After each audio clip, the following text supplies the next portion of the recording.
बच्चों, जैसा कि आपको आव्यूह के सवाल कराए जा रहे थे, उसी क्रम में अब यहाँ कुछ और सवाल जो है कराए जाएंगे। ये एक सवाल नंबर 5 है कि अगर a बराबर 4 2 13 0 5 7 6 8 9 और b बराबर 2 0 3 3 0 3 10 5 5 7 0 है तो 3a माइनस 2b का मान ज्ञात कीजिए। 3a माइनस 2b का मान ज्ञात करना है। देखिए, इसमें हमको क्या करना है कि सबसे पहले तो हम a का मान लेंगे और इसका 3a निकालेंगे। और 3a कैसे निकालेंगे? तो 3a निकालने के लिए हम 3 से गुणा करेंगे। 3 चौक 12, 3 दूनी 6, 13 तियाँ 39, फिर 3 जीरो का 0, 3 पंजे 15, 3 सत्ते 21, फिर उसके बाद 3 छंग 18, 3 अट्ठे 24, 3 नियम 27। ये तो 3a हो जाएगा अपना। और जब ये 3a हो जाए उसके बाद में ये 2b निकालेंगे 2 से गुणा करके। 2 दूनी 4, 0, 2 दूनी 4, 2 तियाँ 6, 2 ढाई 20, 2 तियाँ 6, फिर उसके बाद में 5, 2 पंजे 10, 2 सत्ते 14, 2 जीरो का 0। जब ये दूसरा वाला मतलब 2b बन जाएगा। फिर 3a में से 2b घटा देंगे और 3a में से 2b घटा के फिर हम इसके सवाल का आंसर निकाल लेंगे। ठीक, अब देखिए नेक्स्ट सवाल है, क्या है कि देखो, यदि 3 गुणा 4 आव्यूह की रचना कीजिए। मतलब हमको एक आव्यूह की रचना करनी है, हमको एक आव्यूह बनाना है जिसमें एक अवयव उसने हमको बता दिया है। और वो अवयव क्या है? ai बराबर ai अवयव है 1/2 minus 3i minus 3i plus j। ये वैल्यू है हमारी, ठीक है, प्लस j। ये वैल्यू उसने हमको बता रखी है। अब हमको क्या करना है ना कि 3/4 का बताना है। 3/4 का मतलब होगा कि रो 3 होंगी और जो कॉलम होंगे वो 4 होंगे। ठीक, तो पहली रो, दूसरी रो, तीसरी रो, कॉलम, पहला कॉलम, दूसरा कॉलम, तीसरा कॉलम, चौथा कॉलम, इस तरीके से हम लेंगे। देखिए, अब सबसे पहले हम a11 निकालते हैं। ठीक है, a11 का मतलब हुआ a11, इसका मतलब पहली रो का और पहले कॉलम का पहला अवयव, पहली रो पहला कॉलम। तो उसके लिए हम क्या करेंगे कि 1/2 इसी फार्मूले में लगाते रहेंगे। फिर a12 निकालेंगे, फिर a13 निकालेंगे, फिर इस तरीके से सारे अवयव जब हम निकाल लेंगे फिर उन अवयवों को हम आव्यूह के रूप में सजा देंगे। तो पहला अवयव आया 1/2 तो 1/2 लिख दिया, फिर आया 1/2 लिख दिया, फिर आया 2 तो 2 लिख दिया, फिर आया 1 तो 1 लिख दिया। ऐसे ही ये पहली रो हो गई, फिर ऐसी पहली रो और ऐसी दूसरी रो दूसरा कॉलम और तीसरी रो तीसरा कॉलम सारे रख के और फिर इससे जो है हमारा सवाल का आंसर बन जाएगा। सिंपल सवाल है, एकदम से सब लोग कर सकते हैं इसको। ठीक है, अब देखिए 7वां सवाल क्या है।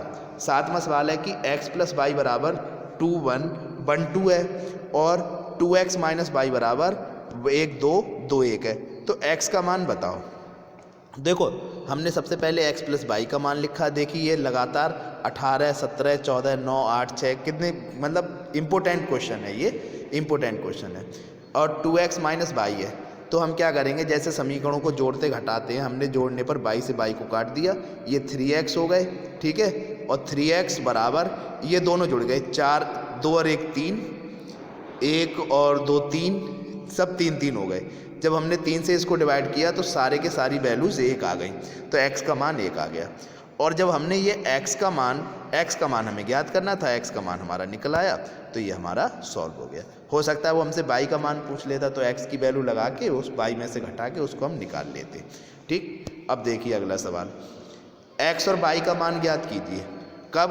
जब 2 1 3 0x है और प्लस y 0 1 2 है, जब 5 6 1 8 के बराबर है। हमको क्या करना है, पहले नॉर्मली इसको 2 से मल्टीप्लाई करना है। जब 2 से मल्टीप्लाई हो जाए फिर उसे y के साथ जोड़ना है, और जब जोड़ जाए तो सारे अवयव की हम तुलना कर देंगे।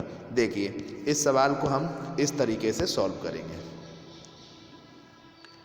देखिए ये जो है हमने क्या किया, हाँ ये गुणा कर लिया हमने, फिर गुणा करने के बाद हमने इनको जोड़ लिया, 2 + 22 6 + 0 0 + 1 2x + 2 बराबर 5 6 1 6। ठीक, उसमें क्या हुआ कि देखो भाई 2 + y बराबर 5 आ गया, क्योंकि ये दोनों अवयव बराबर हैं और ये तभी बराबर हो सकते हैं जब पहला अवयव पहले के बराबर दूसरा दूसरे के बराबर हो।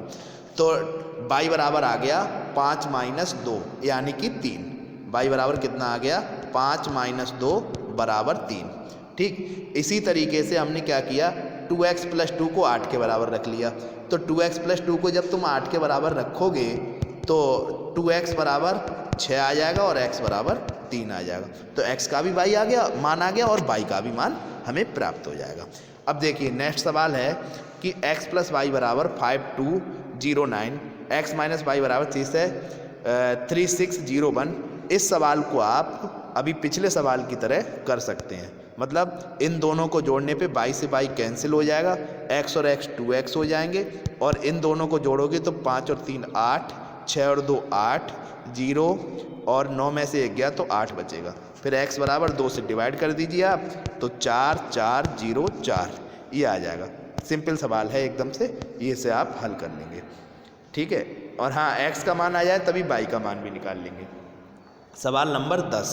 सवाल नंबर 10 ये कहता है कि यदि x + y + z बराबर 9 है, x + z बराबर 5 है, y + z बराबर 7 है, तो x y z का मान बताइए।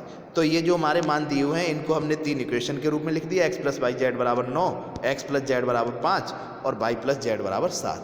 जब इन तीनों को लिख लिया फिर हमने क्या किया 1 और 2 को आपस में घटा लिया। ठीक है, किसी भी तरीके से इनको सॉल्व करना है, बस डेट सॉल्व होते ही आंसर आ जाएगा। y का मान 4 आ गया। y का मान हमने क्या किया, y का मान हमने y + z बराबर 7 में लगा दिया, तो हमारा वहाँ से x का मान आ जाएगा, z का मान आ जाएगा। ठीक है, और z का मान जब आ जाए तो पहले में लगा दो, तो उससे वहाँ से तुम z कर सकते हो। बहुत सिंपल है, सन 2018 और 17 में ये सवाल आया हुआ भी है। अब देखिए 11वां सवाल। 11वां जो सवाल है इसमें a बराबर है 3 - 2 4 और -2, और यहाँ पर जो दूसरा है i बराबर है 1001। तो कह रहा है a q बराबर k - 2i है, तो k का मान ज्ञात कीजिए। तो सबसे पहले तो हमें q करना है, q मतलब a की 3 बार गुणा करनी है। ठीक है, तो a की हम पहले 2 बार गुणा करेंगे, वो a² बराबर k - 2i है, a² बराबर है, ठीक है, a² बराबर ki - 2i, k - 2i। तो हम लोग क्या करेंगे कि इसमें